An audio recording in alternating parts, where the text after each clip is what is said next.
Hey there, Focus Learners, and welcome back to another Explainer. I am genuinely so thrilled you're here today because we're going to tackle one of the absolute most transformative concepts in education. I mean, just imagine for a second that you're trying to build a house. You wouldn't just, show up to an empty dirt lot with a pile of lumber and a hammer and just start blindly nailing boards together, right? No way. You'd start with a blueprint. You absolutely need to know exactly what the finished house looks like before you even think about pouring the foundation.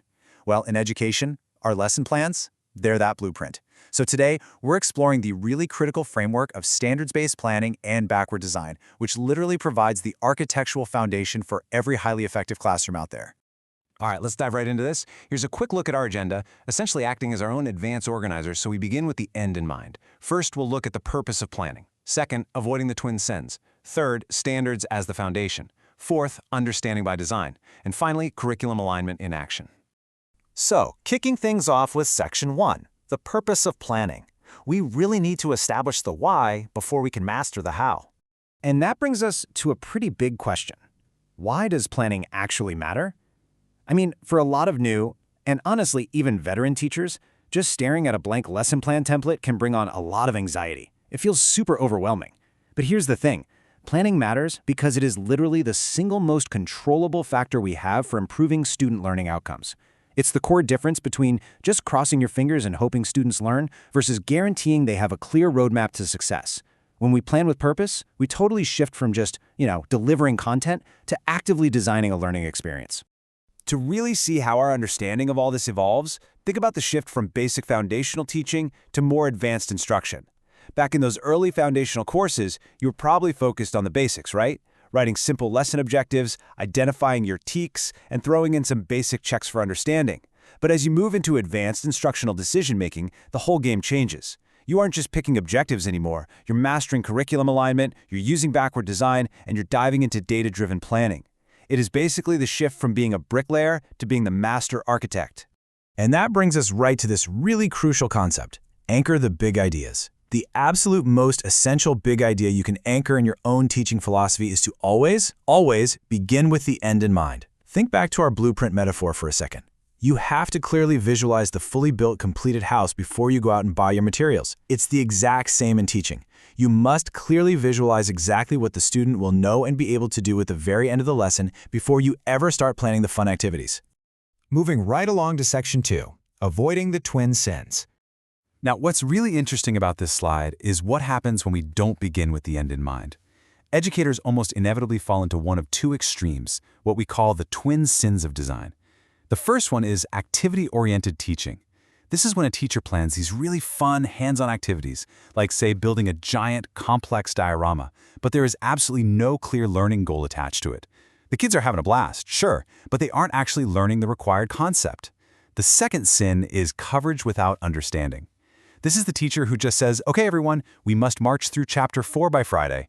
They cover the textbook from cover to cover, but they never actually stop to check if the students are grasping the material. Both of these approaches totally fail because they just lack a targeted, student-centered end goal. Which leads us perfectly into Section 3, standards as the foundation. So, how exactly do we dodge those twin sins? Well, we anchor another big idea right here.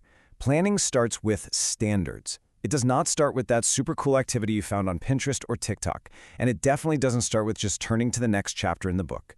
Activities are meant to support learning, not the other way around. The standard is what dictates the learning destination. The activity is just the vehicle we're using to get the students there. You see, really effective planning is the intersection of a whole bunch of different instructional frameworks. We call this the alignment cascade. Just take a look at how perfectly these elements stack up. It starts at the top with our state standards, the TEKs, which naturally flow downward to integrate the English Language Proficiency Standards, or ELPS. From the TEKs and ELPS, we align right into the Texas Teacher Standards, the T-Test rubric, technology applications, special education requirements, and professional and pedagogic responsibilities. It's a lot, I know, but when all of these frameworks are perfectly aligned both vertically and horizontally in your planning, the ultimate result all the way at the bottom of that cascade is totally optimized student learning. We actually refer to this intersection as the teaching excellence connection. And what this does is it broadens our focus way beyond just looking at T-tests as some evaluation rubric that your principal uses once a year. Instead, if you look really closely at dimensions 1.2 and 2.4, it shows us exactly what highly effective, rigorous planning looks like in our everyday practice. It completely transforms a grading rubric into a daily habit for your own instructional success. All right, let's jump into Section 4, Understanding by Design.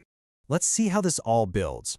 Understanding by Design, or UBD, is basically the specific toolset we're going to use to build that instructional blueprint we've been talking about. And it happens in 3 very specific sequential stages.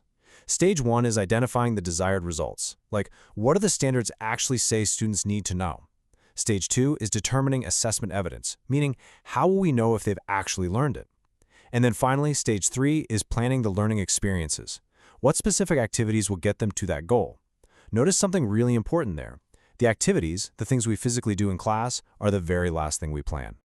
Honestly, this is a massive paradigm shift for a lot of educators, so let's anchor this crucial big idea. Assessment begins during planning.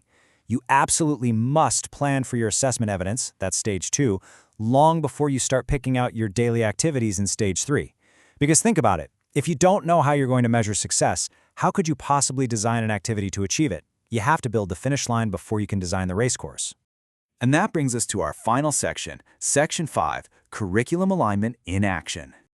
Okay, we've talked a whole lot about the overarching theory and the philosophy behind backward design.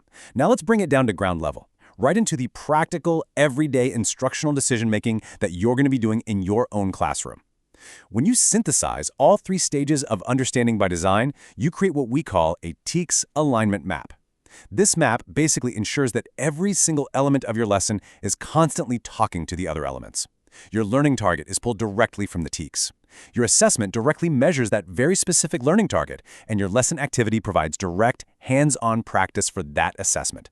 It becomes this perfect, unbreakable chain of alignment that truly drives student outcomes.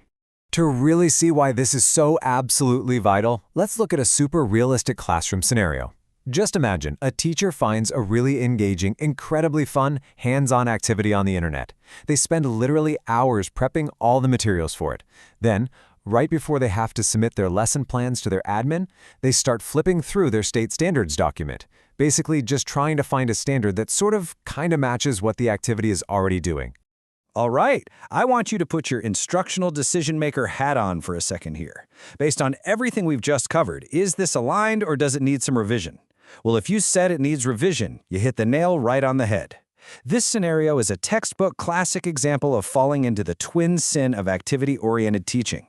It is literally the exact opposite of backward design. They're designing the learning experience first and treating the desired result as a total afterthought, which honestly is a massive missed opportunity for authentic student learning. So the crucial point here is that this entire sequence flows downward. It has to be a very deliberate, methodical process. You start with the standards, you ensure curriculum alignment, you use the framework of backward design, you determine your assessment evidence right up front, and when you do all of that, the inevitable, totally predictable outcome at the very end of that chain is robust, measurable student learning. This is the true hallmark of professional, data-driven planning. As we wrap up this explainer today, I want to leave you with a bit of a provocative thought to chew on as you move forward into your assignments and start building your own lesson plans. If standards truly are the unshakable foundation of your classroom, what will your instructional blueprint look like? How are you going to ensure that every single activity, every assessment, and every learning target points directly back to that end in mind? Keep that front and center, focused learners. Thanks so much for joining me, and happy planning!